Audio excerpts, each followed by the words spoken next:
Hello students, नमस्कार। आज हम फिजिक्स पढ़ेंगे। फिजिक्स में दो क्वेश्चन है, बहुत ही अच्छा क्वेश्चन है और ये बराबर आपके क्लास टेस्ट हो या कॉम्पिटिटिव टेस्ट हो उसमें पूछा जाता है, अक्सर पूछा जाता है। तो क्वेश्चन क्या है?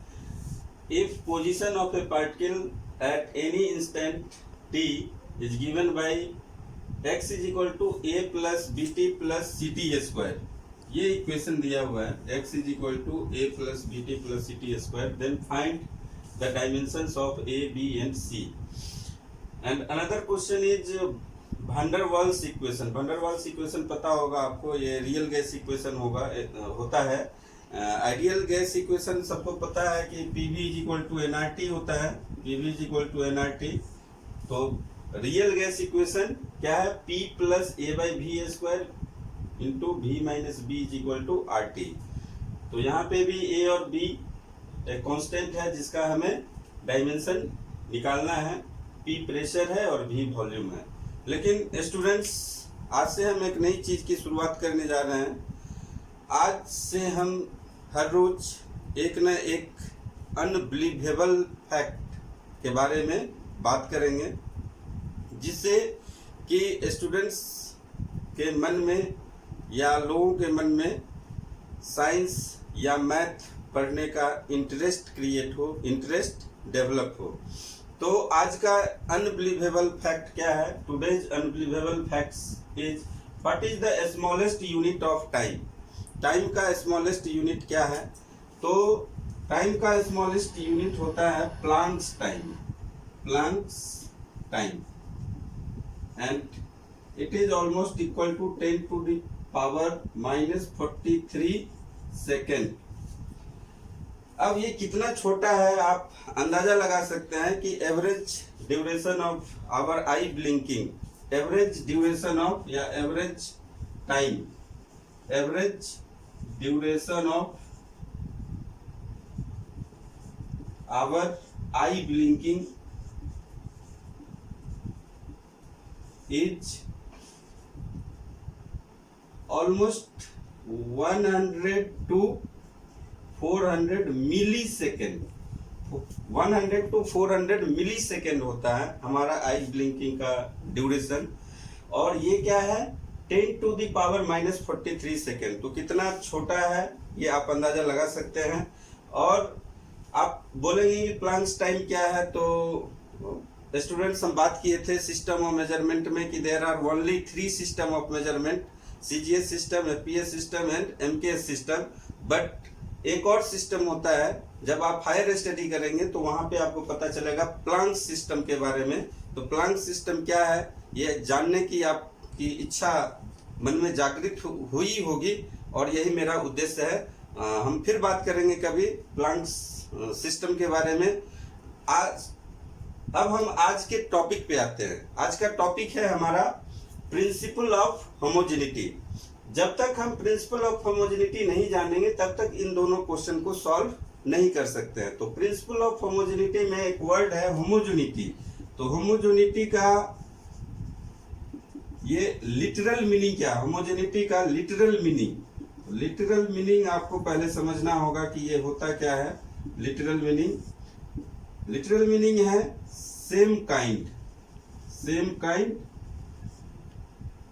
और नेचर, सेम काइंड और नेचर। होमोजीनियस वर्ड से बना है यह होमोजेनिटी। लिटरल मीनिंग इसका सेम काइंड, एक जैसा या एक रूपता, एक रूप बोल सकते हैं, एक जैसा बोल सकते हैं। तो इसको हम लोग बोल सकते हैं एक रूपता का सिद्धांत या समरूपता का सिद्धांत। तो एक रूपता का सिद्धांत या समरूपता का सिद्धांत क्या है, या प्रिंसिपल ऑफ होमोजेनिटी क्या है? What is principal of homogeneity? Students, यदि आपसे कोई पूछे कि 3 kg प्लस 2 मीटर क्या होगा? 3 kg प्लस 2 मीटर, 3 kg और 2 मीटर को ऐड करेंगे तो क्या होगा? आप नहीं बता सकते हैं। लेकिन यदि हम पूछे कि 3 kg प्लस 2 kg क्या होगा, या 3 मीटर प्लस 2 मीटर क्या होगा, तो आप आसानी से बता देंगे कि 3 kg प्लस 2 kg 5 kg होगा। 3 मीटर प्लस 2 मीटर 5 मीटर होगा।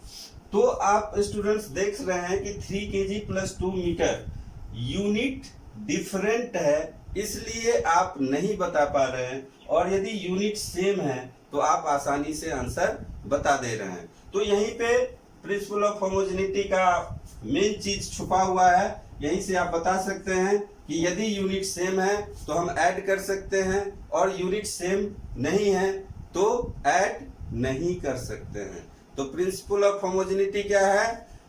Dimensionally same quantity can be added और subtracted. Dimensionally same quantity, unit जब डिफरेंट हो तो हम उसको ऐड नहीं कर सकते, लेकिन जब यूनिट सेम है तो हम उसको आसानी से ऐड कर पा रहे हैं।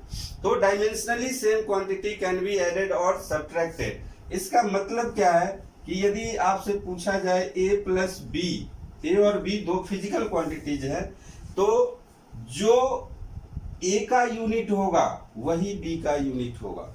यदि a केजी में है तो b भी केजी में होगा, a यदि मीटर में है तो b भी मीटर में होगा, a टाइम है तो b भी टाइम ही होगा। तो इसको लिख लीजिए।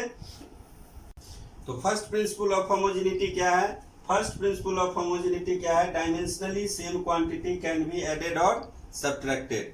यानी जिसका डायमेंशन या कह सकते हैं कि यूनिट सेम होगा उसी को हम ऐड या सब्ट्रैक्ट कर सकते हैं। एक सिंपल एग्जांपल देखिए, यहाँ पे फिर से मैं बता रहा हूँ। एक इक्वेशन पढ़े होंगे 9th क्लास में, u v is equal to u plus a t. v क्या है? फाइनल वेलोसिटी है, u भी वेलोसिटी है, इनिशियल वेलोसिटी है, a एक्सीलरेशन है और t टाइम है। तो आप यहाँ पे देख सकते हैं v का डायमेंशन ऑफ v देखेंगे तो क्या हो जाएगा? lt माइनस 1 पहले निकाल चुके हैं। डायमेंशन ऑफ u भी क्या होगा? Dimension of u lt minus 1। और डायमेंशन ऑफ at यदि निकालेंगे, डायमेंशन ऑफ at तो क्या हो जाएगा? यहाँ पे dimension of a into dimension of t निकालना है। तो डायमेंशन ऑफ a क्या है? एक्सीलरेशन lt माइनस 2, और ये डायमेंशन ऑफ t हो जाएगा, तो ये फिर से lt माइनस 1 आया। तो आप देख सकते हैं v का डायमेंशन lt माइनस 1 है, u का भी डायमेंशन lt माइनस 1 है, और at का भी डायमेंशन lt माइनस 1 ही है। तो u और at दोनों का डायमेंशन यानी कि यूनिट सेम है। u मीटर पर सेकंड में है तो at का यूनिट क्या होगा? मीटर पर सेकंड ही होगा। और यहाँ देख रहे हैं कि v भी क्या है? मीटर पर सेकंड ही है। तो स्टूडेंट्स यहाँ से क्लियर हो गया होगा दूसरा प्रिंसिपल ऑफ होमोजेनिटी कि dimension of left hand side is equal to dimension of right hand side. Means for a given expression या for a given formula, dimension of left hand side must be equal to dimension of right hand side. तो दूसरा principle of homogeneity आप लिख सकते हैं कि for a given expression dimension of left hand side must be equal to dimension of right hand side।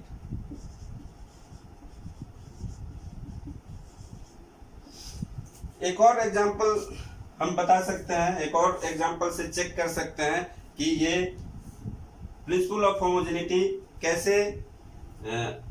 कैसे सही है, उसको हम लोग प्रूफ करते हैं।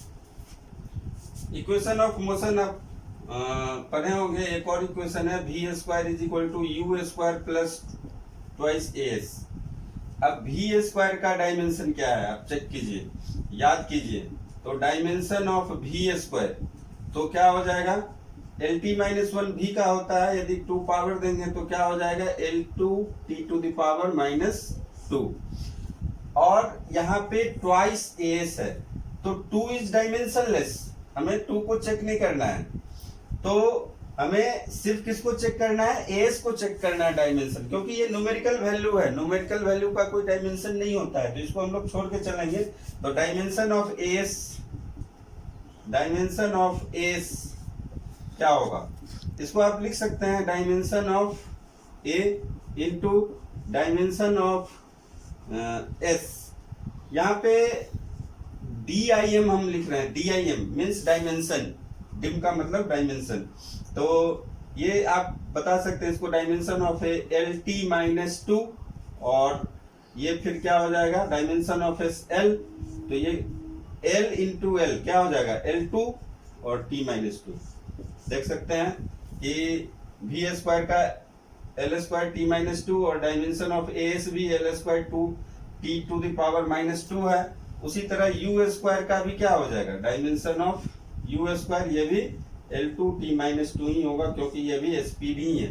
तो आप यहाँ से दोनों प्रिंसिपल बता सकते हैं कि जिसका डायमेंशन सेम होगा उसी को ऐड कर सकते हैं या सब्ट्रैक्ट कर सकते हैं। जिसका डायमेंशन सेम होगा उसी फिजिकल क्वांटिटीज को ऐड या सब्ट्रैक्ट करते हैं।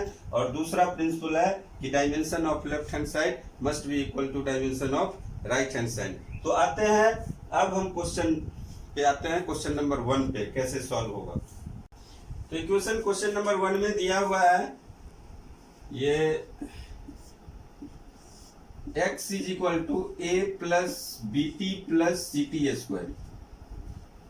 तो हमने क्या बोला है कि dimensionally same quantity can be added और सब्ट्रैक्टेड। तो जो डायमेंशन A का होगा वही BT का होगा, वही CT² का होगा, और जो डायमेंशन X का होगा लेफ्ट हैंड साइड वही डायमेंशन राइट हैंड साइड भी होगा। यानी जो डायमेंशन X का होगा वही A का होगा, वही BT का होगा, और सेम CT² का भी होगा। तो डायमेंशन ऑफ X क्या है, X है क्या, X क्या है पोजीशन। पोजीशन क्या होता है distance from a fixed point. तो ये मान लीजिए पोजीशन ऑफ ए पार्टिकल है, ये X से डिनोट किया गया है। तो पोजीशन मतलब क्या है डिस्टेंस। तो इसका मतलब डायमेंशन ऑफ X क्या हो जाएगा, डायमेंशन ऑफ X L होगा, डायमेंशन ऑफ X क्या है L। तो जो लेफ्ट हैंड साइड है वही राइट हैंड साइड भी होना चाहिए डायमेंशन। तो A है पहले, तो A के साथ और कोई नहीं है, कुछ नहीं है, तो डायमेंशन ऑफ A भी क्या होना चाहिए L होना चाहिए। उसी तरह डायमेंशन ऑफ BT क्या होना चाहिए, ये भी L होना चाहिए। तो यहां से अब आप B निकाल सकते हैं। तो डायमेंशन ऑफ L हो गया, डायमेंशन ऑफ BT से आप B का डायमेंशन बता सकते हैं, dimension of B into dimension of T is equal to L। और फिर आप यहां से बता दीजिए dimension of B is equal to L by dimension of T। तो डायमेंशन ऑफ T क्या होगा T, यानी कि ये हो जाएगा LT-1। उसी तरह यदि CT² का निकालिए तो डायमेंशन ऑफ CT² क्या होगा, dimension of CT² is equal to L। तो ये dimension of C into dimension of T² is equal to L। फिर डायमेंशन ऑफ C यहां से आप बता सकते हैं ये L by dimension of T² होगा। तो L बाई T² यानी LT⁻⁻²। तो ये डायमेंशन ऑफ C हो गया। तो A और B और C तीनों का डायमेंशन आप बता दिए हैं प्रिंसिपल ऑफ होमोजेनिटी को अप्लाई करके। यहाँ पे यूनिट क्या, यूनिट पूछेगा तो क्या हो जाएगा, डायमेंशन ऑफ A का यूनिट क्या होगा तो मीटर होगा, और B का यूनिट क्या होगा, यूनिट ऑफ B यहाँ पे लिख लेते हैं, यूनिट ऑफ B क्या होगा मीटर पर सेकेंड होगा, और यूनिट ऑफ C क्या होगा मीटर पर सेकेंड स्क्वायर होगा।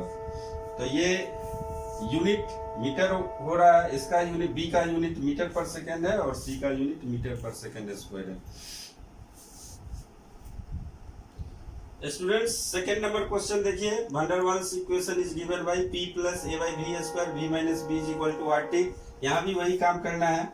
P plus A by V square ये दिया हुआ है, P plus A by V square into V minus B is equal to R T, ये इक्वेशन है।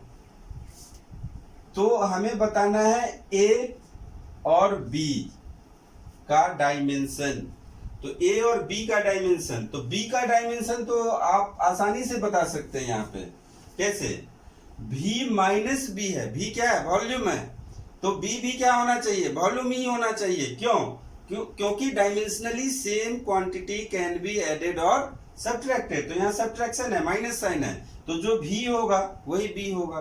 तो b को तो हम आसानी से बता सकते हैं कि ये क्या होगा, dimension of b is equal to dimension of v, और डायमेंशन ऑफ v क्या होगा, एल क्यूब, वॉल्यूम। वॉल्यूम याद कीजिए, वॉल्यूम क्या होता है, length into breadth into height, तो L into L into L, L cube. तो ये डायमेंशन ऑफ बी हो गया। अब आपको P plus A by V square से यहाँ पे A का डायमेंशन मिलेगा। अब कैसे मिलेगा, तो यहाँ पे प्लस साइन है, इस पे ध्यान दीजिए, प्लस साइन है, तो इसका मतलब जो डायमेंशन P का होगा वही dimension A by V square का होगा। तो dimension of A by V square is equal to dimension of P। अब डायमेंशन ऑफ P आपको याद है तो बहुत आसान हो जाएगा, और यदि नहीं याद है तो आपको डायमेंशन ऑफ प्रेशर, P क्या है, प्रेशर, आपको कैलकुलेट करना पड़ेगा, निकालना पड़ेगा। तो डायमेंशन ऑफ P, तो प्रेशर क्या होता है, ये फॉर्मूला याद होना चाहिए, force per unit area, force by area. और फोर्स का डायमेंशन यदि आपको पता है तो आसानी से फिर निकल सकता है। ये फोर्स का डायमेंशन होता है mL/T-2, और ये हो जाएगा आपका L स्क्वायर।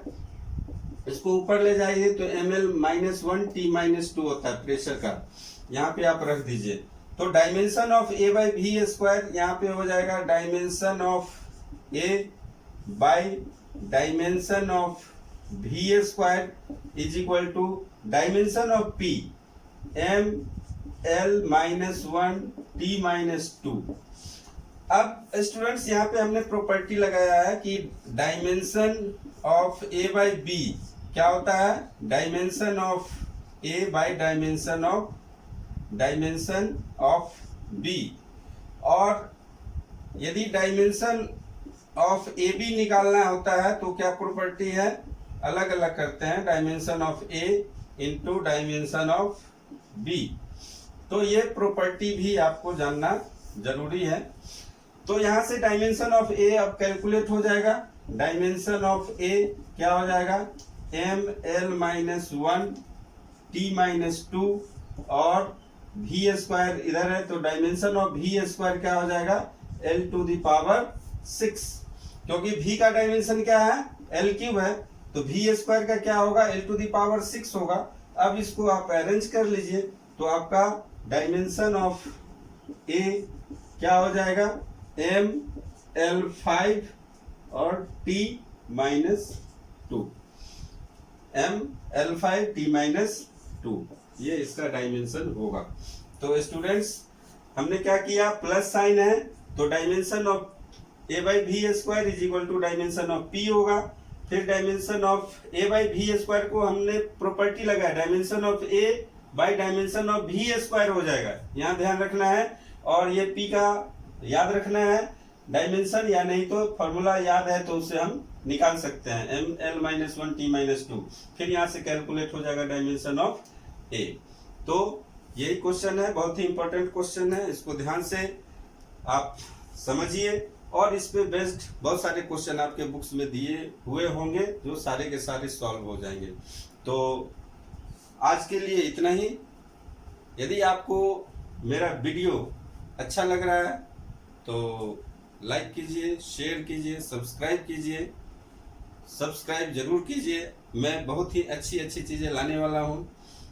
धन्यवाद।